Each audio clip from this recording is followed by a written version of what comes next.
Hello students, कैसे हैं आप सभी। पिछली बार के पॉडकास्ट में हमने डिस्कस किया था कंपटीशन और पैरासिटिज्म के बारे में।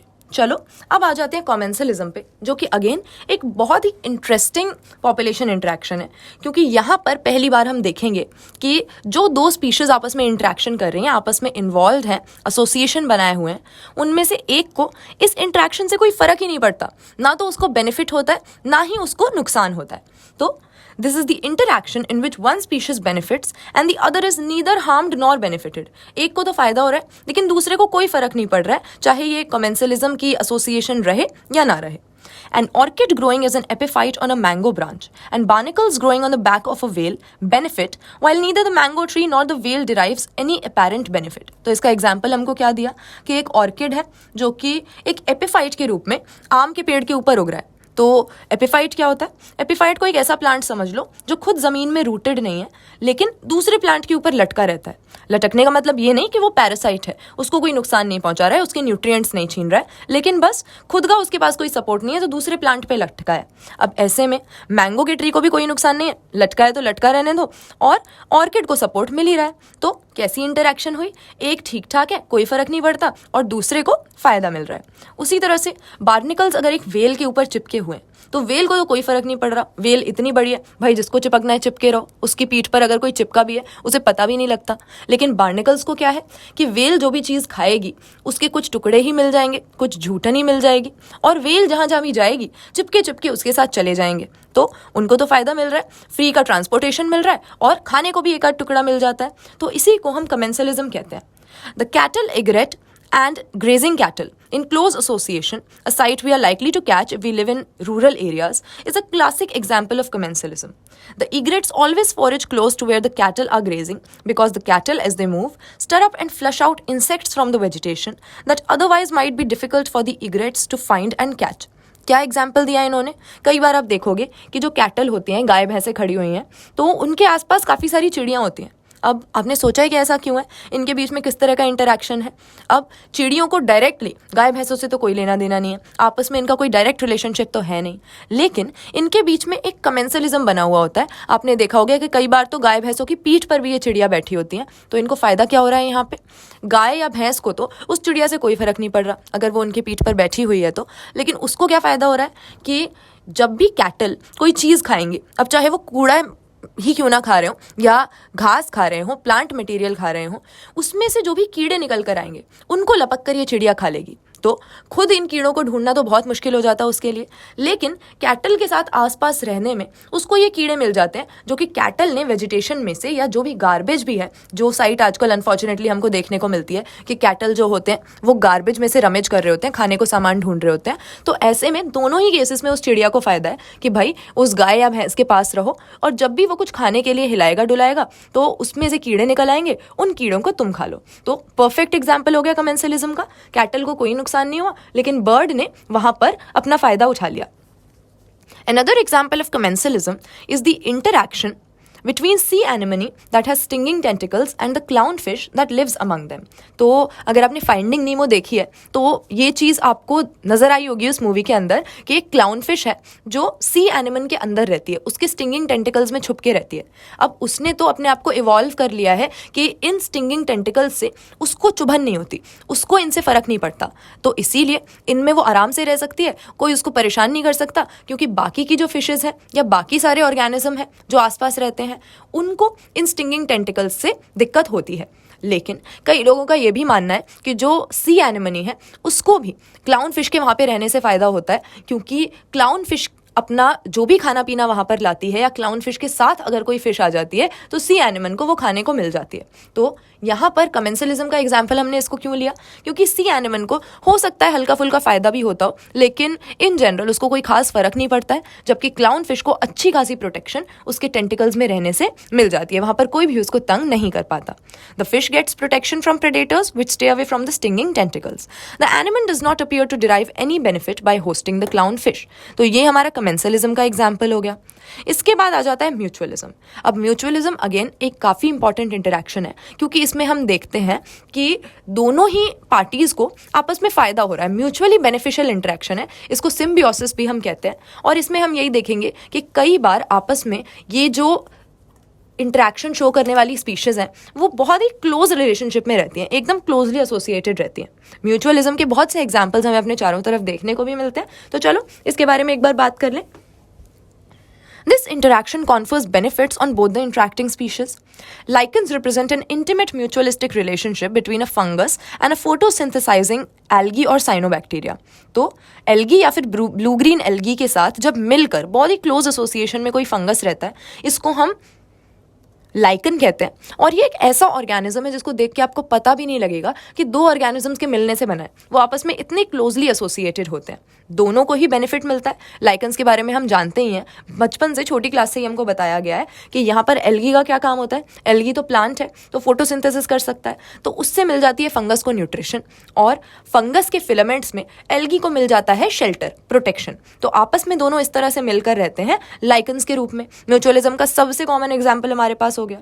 Similarly, the mycorrhiza are associations between fungi and roots of higher plants. तो कई सारे हायर प्लांट्स हैं, सबसे कॉमन एग्जाम्पल तो पाइन ट्री हो गया जो कि फंगस को अपनी रूट सिस्टम में होस्ट करते हैं, तो इसी को माइकोराइजा कहा जाता है। और इसको हम म्यूचुअलिज्म के एग्जाम्पल में क्यों ले रहे हैं, क्योंकि यार फंगस को तो फायदा मिल ही रहा है, वो तो हायर प्लांट्स के साथ एसोसिएशन करके उसकी रूट्स में शेल्टर लेके रह रहा है, लेकिन प्लांट को भी इससे फायदा मिलता है क्योंकि जो फंगस ने अपना नेटवर्क बनाया हुआ है, अपने फिलामेंट्स बनाए हुए हैं, वो वाटर और मिनरल्स के एब्जॉर्प्शन के सरफेस एरिया को काफ़ी हद तक एनहांस कर देता है। तो पानी और मिनरल्स बढ़िया तरीके से प्लांट को मिलते रहते हैं और शेल्टर और न्यूट्रिशन फंगस को प्लांट से मिलता रहेगा। तो ये भी एक म्यूचुअली बेनिफिशियल एसोसिएशन हो गई। The fungi help the plant in absorption of essential nutrients from soil, while plant in turn provides fungi with energy yielding carbohydrates. The most spectacular and evolutionarily fascinating examples of mutualism are found in plant-animal relationships. तो कई बार हम देखते हैं कि दो organisms जो कि एक म्यूचुअलिस्टिक रिलेशनशिप में है, असल में सेम किंगडम से भी बिलोंग नहीं करते। एक प्लांट किंगडम का है तो एक एनिमल किंगडम का है। Plants need the help of animals for pollinating their flowers and dispersing their seeds. ये बात तो हम जानते ही हैं कि प्लांट वैसे अकेला रह तो लेगा, फोटोसिंथेसिस तो कर लेगा, न्यूट्रिशन तो उसको मिल जाएगी, लेकिन जब रिप्रोडक्शन की बारी आएगी तो पॉलिनेशन करने के लिए ज़्यादातर प्लांट्स किसी ना किसी इंसेक्ट पे, ज़्यादातर बीज पे डिपेंड करते हैं। तो अब इन दोनों ऑर्गेनिजम्स के बीच में एक क्लोज रिलेशनशिप बन जाता है क्योंकि प्लांट को अपनी पॉलिनेशन करवाना ज़रूरी है। Animals obviously have to be paid fees for the services that plants expect from them. तो अब कोई भी एनिमल आउट ऑफ काइंडनेस तो ये काम करने नहीं वाला है कि पॉलिनेटिंग एजेंट बन जाए, तो प्लांट्स को कहीं ना कहीं रिवॉर्ड्स प्रोवाइड करने पड़ते हैं, कोई ना कोई लालच देना पड़ता है एनिमल्स को या इन इंसेक्ट्स को, ताकि वो फ्लावर के पास आए और पॉलिनेशन का काम पूरा करें। So plants offer rewards or fees in the form of pollen and nectar for pollinators and juicy and nutritious fruits for seed dispersers. तो अगर हम पॉलिनेशन के वाले इंसेक्ट की बात करें तो वो पोलन ग्रेन्स या फिर नेक्टर को हार्वेस्ट करने के लिए इसी लालच में फ्लावर को विजिट करता है। फ्लावर को जब विजिट करता है तो पोलन ग्रेन्स की कोटिंग उसकी बॉडी पे आ जाती है, और जब अगले फ्लावर में इसी लालच में वो जाएगा तो इन पोलन ग्रेन्स को वहाँ पहुँचा देगा। तो इस तरह से लालच दे देकर, रिवॉर्ड्स ऑफर कर करके जो फ्लावर्स हैं वो अपनी पॉलिनेशन करवाते हैं एनिमल्स से। और उसी तरह से सीड डिस्पर्सल का भी है कि अगर एक पेड़ पे जो भी फल उग रहे हैं उसके सारे सीड्स वहीं के वहीं नीचे गिरते रहे तो इतने सारे पेड़ एक ही जगह में तो उग नहीं सकते। इसीलिए बेस्ट ये रहेगा कि उस सीड को काफ़ी दूर ले जाके उगाया जाए, काफ़ी दूर पहुंचा दिया जाए, ताकि अगर वो जर्मिनेट हो तो वहाँ पर उस ट्री के लिए प्रॉपर स्पेस हो और उसके लिए जगह भी हो, न्यूट्रिशन भी हो, आपस में बहुत सारे प्लांट्स आसपास में ना हो। तो इसके लिए भी एनिमल्स की ज़रूरत पड़ेगी। खुद तो अपनी सीड्स का डिस्पर्सल प्लांट बहुत दूर तक कर नहीं पाएगा, तो ऐसे में क्या, जूसी फ्रूट्स जो हैं वो एनिमल्स के लिए एक लालच बनते हैं। सपोज एक बंदर है, उसने पेड़ से आम तोड़ा, तो अब उसी पेड़ पे बैठा बैठा उस आम को खाएगा ऐसा तो ज़रूरी नहीं है। तो होता क्या है कि उसे लेकर कहीं और चला गया और काफ़ी दूर जाके उसकी गुठली को जब फेंका तो वो सीड जर्मिनेट करके एक नया मैंगो ट्री वहाँ पर बना सकता है। तो सीड डिस्पर्सल और पॉलिनेशन, इन दोनों चीज़ों के लिए प्लांट्स को एनिमल्स की ज़रूरत पड़ती है, और एनिमल्स से अपना ये काम निकलवाने के लिए वो उनको बराबर लालच भी देते हैं। But the mutually beneficial system should also be safeguarded against the cheaters. For example, animals that try to steal nectar without aiding in pollination. तो कुछ ऐसे भी चालाक एनिमल्स हैं जो कि नेक्टर तो लेना चाहते हैं लेकिन पॉलिनेशन में हेल्प नहीं करना चाहते। तो म्यूचुअल रिलेशनशिप बनाने के लिए इंश्योर करना पड़ता है कि भाई दोनों लोग अपनी डील को निभा रहे हैं और दोनों असल में आपस में बेनिफिट डिराइव कर पा रहे हैं। तो चीटर्स से बचना ज़रूरी है, इसके लिए मैकेनिज्म्स इवॉल्व करने पड़ते हैं। Now you see why plant-animal interactions often involve co-evolution of the mutualist, that is evolution of the flower and its pollinator species are tightly linked with one another. एक दूसरे के साथ tightly linked होता है दोनों species का evolution, क्योंकि ये ensure करना भी ज़रूरी है कि वो दोनों एक दूसरे को benefit कर पा रहे हैं. ऐसा तो नहीं है कि एक को benefit हो रहा है दूसरे को नहीं हो पा रहा, या एक को benefit हो रहा है और दूसरे को कोई नुकसान हो रहा है. So their evolutionary process is also tightly linked with one another. तो उनकी life तो सोचो, उनकी पॉपुलेशन तो सोचो, बल्कि उनकी एवोल्यूशनरी प्रोसेस भी आपस में लिंक्ड हो गई है और साइड बाय साइड चलती है. क्योंकि अगर एक में कोई चेंज आएगा तो उस चेंज के हिसाब से दूसरे को भी खुद को ढालना पड़ेगा ताकि उनका म्यूचुअलिस्टिक रिलेशनशिप वैसा का वैसा चलता रहे. So there evolution is linked to each other. We see why plant-animal interactions involve co-evolution. Evolution of the flower and pollinator species are tightly linked. In many species of fig trees, there is a tight one-to-one relationship with the pollinator species of wasp. It means that a given fig species can be pollinated only by its partner wasp species and no other species. तो एक particular fig का tree है, एक particular type की species है fig की, तो उसने सेलेक्ट कर रखा है, उसने डिसाइड कर रखा है कि वास्प का एक ही पर्टिकुलर स्पीशीज उसको पॉलिनेट करेगा. यानी ये जो प्रोसेस है ये रैंडम नहीं है कि कोई भी इंसेक्ट चलता फिरता फ्लावर के पास आया और पॉलिनेशन कर गया. पॉलिनेटर और प्लांट का आपस में एक एक्सक्लूसिव रिलेशनशिप बना हुआ होता है और ये पहले से ही डिसाइडेड होता है. अब इसमें जो इंसेक्ट है उसको क्या फ़ायदा मिल रहा है ये देखो. The female wasp uses the fruit not only as an oviposition, that is egg laying site, but uses the developing seeds within the fruit for nourishing its larvae. तो अब जो फ्लावर है वो तो अपनी pollination करवा ही रहा है वास्प से, वास्प की मदद ले रहा है इसमें, लेकिन बदले में वास्प को भी देखो क्या फ़ायदा मिल रहा है कि जो फीमेल वास्प है वो अपने एग्स इस फ्रूट के अंदर ले कर पाती है. तो फ्रूट के अंदर ये सेफ भी रहते हैं और जब एग्स में से लार्वा निकल के आते हैं, बेबीज निकल के आते हैं, तब इन फ्रूट्स के सीड से ही वो उनको फीड भी कर देती है. The wasp pollinates the fig inflorescence while searching for suitable egg laying sites. In return for the favor of pollination, the fig offers the wasp some of its developing seeds as food for the wasp larvae.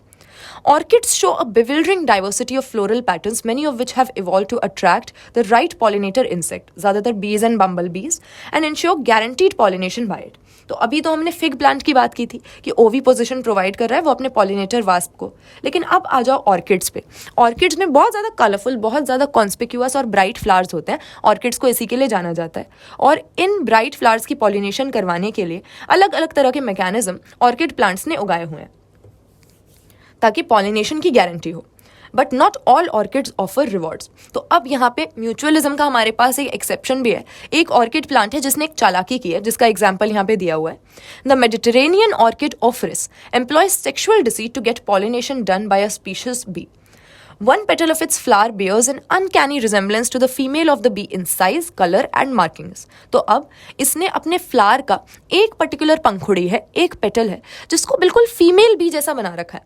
जो wasp की species है जिसे ये बुद्धू बनाना चाहता है, उसकी female जैसा इसका फ्लावर दिखने लगा है. तो अब दूर से उसको देखकर मेल वास्प समझता है कि मेल बी समझता है कि ये उसी की स्पीशीज की फीमेल है, और जब ब्रीडिंग का सीजन होता है, मेटिंग का सीजन होता है, तब वो उसके पास आ जाता है और उस पेटल के पास आकर उसके साथ स्यूडो कॉपुलेट करता है. यानी उसको लगता है कि वो फीमेल बी के साथ मेटिंग कर रहा है, लेकिन असल में वो फ्लावर का पेटल होता है. तो फ्लावर ने उसको बुद्धू बना दिया, उसको उल्लू बनाकर अपनी पॉलिनेशन करवाने के लिए अपने पास बुला लिया है. और जब वो फीमेल बी समझ के फ्लावर के पास जाता है तब पोलन ग्रेन्स की कोटिंग उसके ऊपर हो जाती है और फिर बिना बात के, बिना किसी फायदे के, बिना किसी रिवॉर्ड के वो उसकी पॉलिनेशन का एजेंट बन जाता है. इसीलिए इसको सेक्सुअल डिसीट कहा गया है, क्योंकि वो इसे अपनी स्पीशीज की फीमेल समझ के इसके पास आता है और पता लगता है ये तो सिर्फ ऑर्किड के फ्लावर का एक पेटल था जो कि उसकी फीमेल को खाली रिजेंबल कर रहा था. तो स्पेशली इसी के लिए इसने अपने फ्लावर का इस पेटल का जो शेप है, साइज है,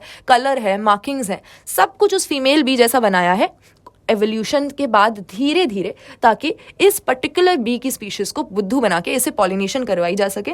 ना हमें कोई नेक्टर रखने की ज़रूरत है, ना कोई रिवॉर्ड देने की ज़रूरत है, ना एग्स ले करने के लिए जगह देने की ज़रूरत है. सिर्फ इसी तरह से पागल बना के उससे पॉलिनेशन करवाई जा रही है. तो म्यूचुअलिज्म में दोनों को बेनिफिट होना चाहिए और ये म्यूचुअलिज्म का एक एक्सेप्शन हो गया, जहाँ पर देखकर तो हमें लगेगा कि हाँ एक प्लांट है और बी इसकी पॉलिनेशन कर रही है तो दोनों के बीच में म्यूचुअलिस्टिक रिलेशनशिप होगा, लेकिन यहाँ पर असल में हो रही है सेक्शुअल डिसीट. हमारे मेल बी के साथ यहाँ पर धोखा हो रहा है.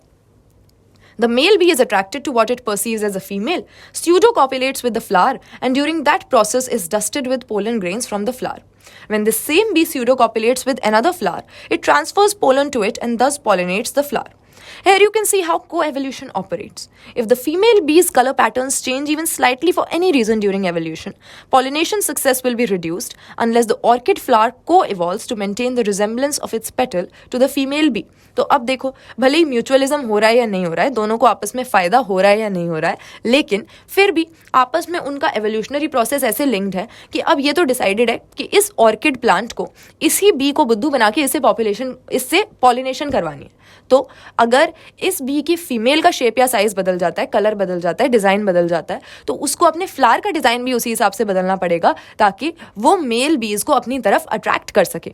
तो सोचो, यहाँ पर तो एक्चुअली म्यूचुअलिज्म एग्जिस्ट भी नहीं कर रहा है, मेल बी को कोई फ़ायदा भी नहीं हो रहा है पॉलिनेशन करके। तो जहाँ पर असल में एक म्यूचुअली बेनिफिशियल रिलेशनशिप बना हुआ है, एक क्लोज रिलेशनशिप बना हुआ है, वहाँ पर दोनों स्पीशीज़ आपस में कितने क्लोजली लिंक्ड होते हैं और उनकी एवोल्यूशनरी प्रोसेस भी एक दूसरे के पैरेलल हो जाती होगी। तो इसी के साथ हमारे जो मेन पॉपुलेशन इंट्रैक्शंस होते हैं एक इकोसिस्टम के अंदर, एक कम्युनिटी के अंदर, वो खत्म होते हैं।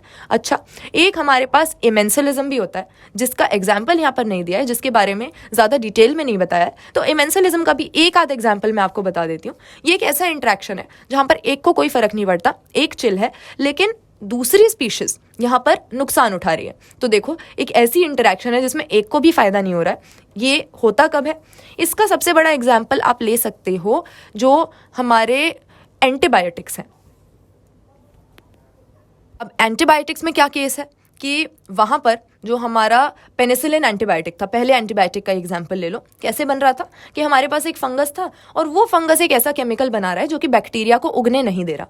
अब ये बताओ कि जिस बैक्टीरिया को मारने के लिए, जिस बैक्टीरिया की ग्रोथ को इनहिबिट करने के लिए उस फंगस ने केमिकल बना डाला, एंटीबायोटिक बना डाला, उस बैक्टीरिया ने उस फंगस का क्या बिगाड़ा था? कुछ भी नहीं।